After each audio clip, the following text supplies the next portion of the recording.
किया गया था। आज उस फैक्ट्री में बने मेट्रो कोच हम दूसरे देशों को भी एक्सपोर्ट कर रहे हैं। मुझे पूरा विश्वास है कि भविष्य में इस एयरक्राफ्ट फैक्ट्री में बने विमान दूसरे देशों को भी एक्सपोर्ट किए जाएंगे। फ्रेंड्स, प्रसिद्ध स्पेनिश कवि अंतोनियो मचादो ने लिखा था, traveller, there is no path, the path is made by walking. इसका भाव यही है कि लक्ष्य तक पहुंचने के लिए जैसे ही हम पहला कदम उठाते हैं, रास्ते अपने आप बनते चले जाते हैं। आज आप देखिए, भारत में डिफेंस मैन्युफैक्चरिंग इकोसिस्टम नई ऊंचाइयां छू रहा है। 10 साल पहले अगर हमने ठोस कदम नहीं उठाए होते तो आज इस मंजिल पर पहुंचना असंभव ही था। तब तो कोई ये कल्पना भी नहीं कर पाता था कि भारत में इतने बड़े पैमाने पर डिफेंस मैन्युफैक्चरिंग हो सकती है। उस समय की प्रायोरिटी और पहचान दोनों इंपोर्ट की ही थी, लेकिन हमने नए रास्ते पर चलना तय किया, अपने लिए नए लक्ष्य तय किए और आज इसका नतीजा हम सबकी आंखों के सामने है। साथियों, किसी भी पॉसिबिलिटी को प्रॉस्पेरिटी में बदलने के लिए राइट प्लान और राइट पार्टनरशिप जरूरी है। भारत का डिफेंस सेक्टर का कायाकल्प राइट प्लान और राइट पार्टनरशिप का उदाहरण है। बीते दशक में देश ने ऐसे अनेक फैसले लिए जिससे भारत में एक वाइब्रेंट डिफेंस इंडस्ट्री का विकास हुआ। हमने डिफेंस मैन्युफैक्चरिंग में प्राइवेट सेक्टर की भागीदारी को विस्तार दिया, पब्लिक सेक्टर को एफिशिएंट बनाया, ऑर्डिनेंस फैक्ट्रीज को 7 बड़ी कंपनियों में बदला, डीआरडीओ और एचएएल को सशक्त किया, यूपी और तमिलनाडु में 2 बड़े डिफेंस कॉरिडोर बनाए। ऐसे अनेक निर्णयों ने डिफेंस सेक्टर को नई ऊर्जा से भर दिया। आईडेक्स यानी इनोवेशन फॉर डिफेंस एक्सीलेंस जैसी स्कीमों ने स्टार्टअप्स को गति दी। बीते 5-6 सालों में ही भारत में करीब 1000 नए डिफेंस स्टार्टअप्स बने हैं। बीते 10 वर्षों में भारत का डिफेंस एक्सपोर्ट 30 गुना बढ़ा है। आज हम दुनिया के 100 से अधिक देशों को डिफेंस इक्विपमेंट एक्सपोर्ट कर रहे हैं। साथियों, आज हम भारत में स्किल्स और जॉब क्रिएशन पर बहुत अधिक फोकस कर रहे हैं। एयरबस और टाटा की इस फैक्ट्री से भी भारत में हजारों रोजगार का निर्माण होगा। इस प्रोजेक्ट के कारण एयरक्राफ्ट के 18,000 पार्ट्स की इंडिजीनियस मैन्युफैक्चरिंग होने जा रही है।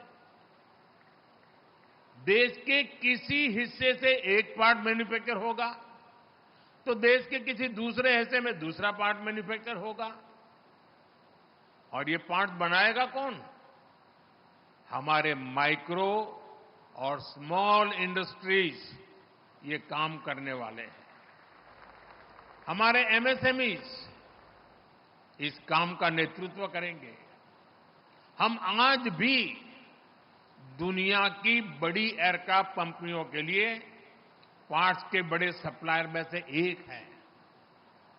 इस नई एयरक्राफ्ट फैक्ट्री से भारत में नई स्किल्स को, नए उद्योगों को बहुत बल मिलेगा।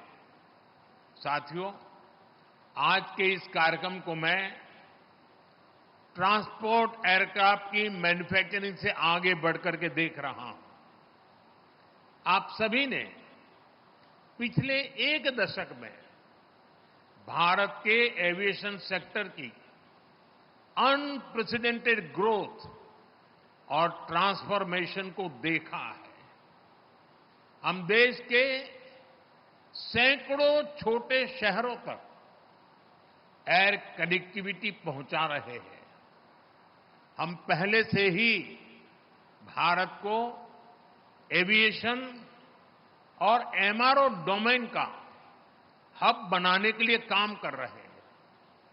ये इकोसिस्टम भविष्य में made in India civil aircraft का रास्ता भी बनाएगा। आप जानते हैं कि अलग अलग भारतीय एयरलाइंस ने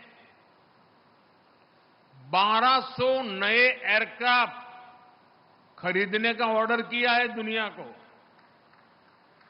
अब शायद दुनिया की कंपनी किसी और देश का ऑर्डर ही नहीं ले पाएगी।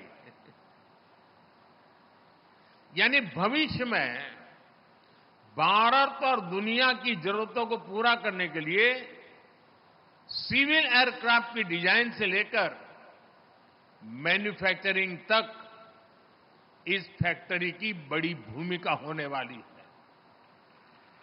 साथियों, भारत के इन प्रयासों में वडोदरा शहर एक कैटलिस्ट की तरह काम करेगा। ये शहर पहले से ही एमएसएमईज का स्ट्रांग सेंटर है। यहां हमारी गतिशक्ति यूनिवर्सिटी भी है। ये यूनिवर्सिटी हमारे अलग अलग सेक्टर के लिए प्रोफेशनल्स तैयार कर रही है। वडोदरा में pharma sector, engineering and heavy machinery, chemicals and pharmaceuticals, power and energy equipment, ऐसे अनेक सेक्टर से जुड़ी अनेकों कंपनियां वडोदरा में है।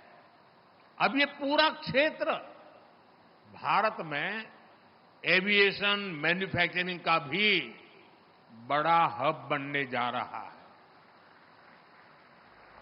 और इसके लिए मैं आज गुजरात सरकार को, यहां के मुख्यमंत्री श्रीमान भूपेंद्र भाई को और उनकी पूरी टीम को उनकी आधुनिक औद्योगिक नीतियों के लिए, निर्णयों के लिए बहुत बहुत बधाई देता हूं, उनकी सराहना करता हूं।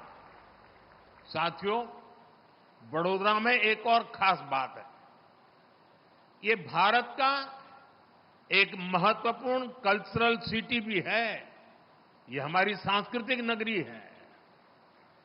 इसलिए आज स्पेन के आप सभी साथियों का यहां वेलकम करने में मुझे विशेष खुशी हुई है। भारत और स्पेन के बीच कल्चरल कनेक्ट का अपना महत्व है। मुझे याद है, फादर कार्लोस वेले स्पेन से आकर यहीं गुजरात में बस गए थे।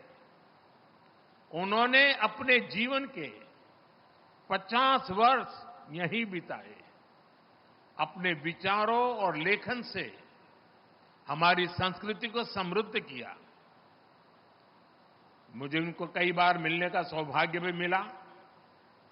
उनके महान योगदान के लिए हमने उनको पद्मश्री से सम्मानित भी किया अब मैं इतना कह रहा हूं तब तक किसी के गले नहीं उतरेगा, लेकिन हम लोग गुजरात में उनको फादर वालेस कहते थे और वो गुजराती में लिखते थे। अनेक गुजराती साहित्य की उनकी किताबें समृद्ध हमारा सांस्कृतिक विरासत है। साथियों, मैंने सुना है कि स्पेन में भी योगा बहुत पॉपुलर है।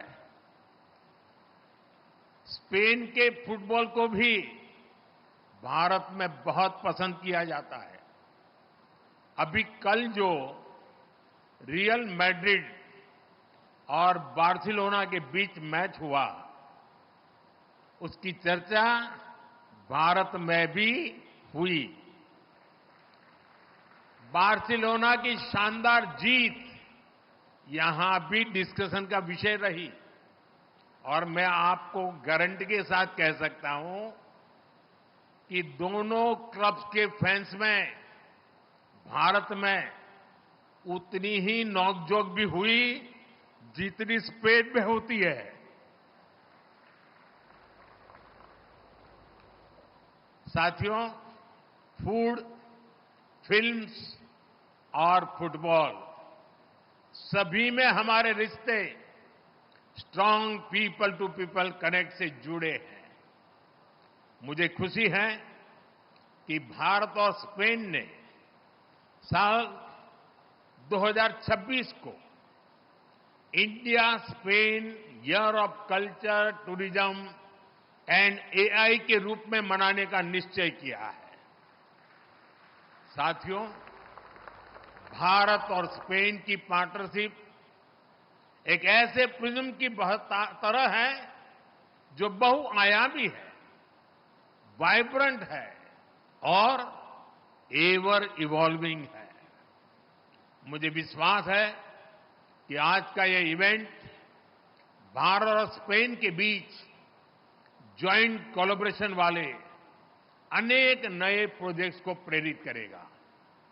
मैं स्पेनिश इंडस्ट्री और इनोवेटर्स को भी आमंत्रित करूंगा कि वो भारत आए और हमारी विकास यात्रा में हमारे साथी बने। एक बार फिर एयरबस और टाटा की टीम को इस प्रोजेक्ट के लिए बहुत बहुत शुभकामनाएं, बहुत बहुत धन्यवाद। Thank you.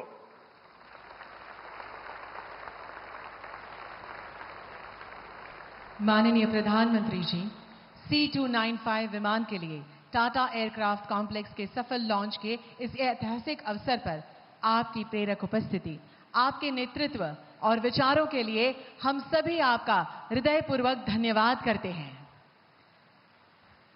आपकी प्रेरणा से हम अपनी रक्षा क्षमता को सशक्त करने के लिए प्रतिबद्ध हैं। To conclude this remarkable ceremony, I now invite Mr. Michael Scholhorn, Chief Executive Officer of Airbus Defence and Space, to kindly deliver the vote of thanks. Welcome, sir.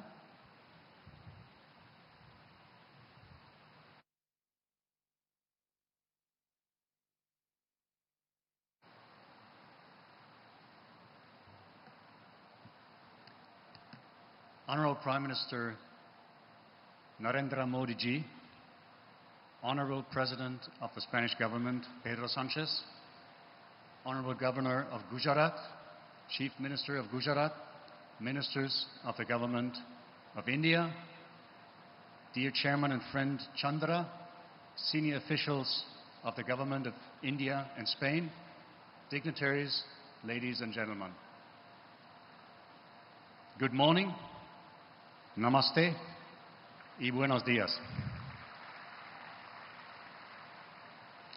It is with pride and with a great sense of responsibility and humility that I stand before you on this momentous day for the aerospace industry in India.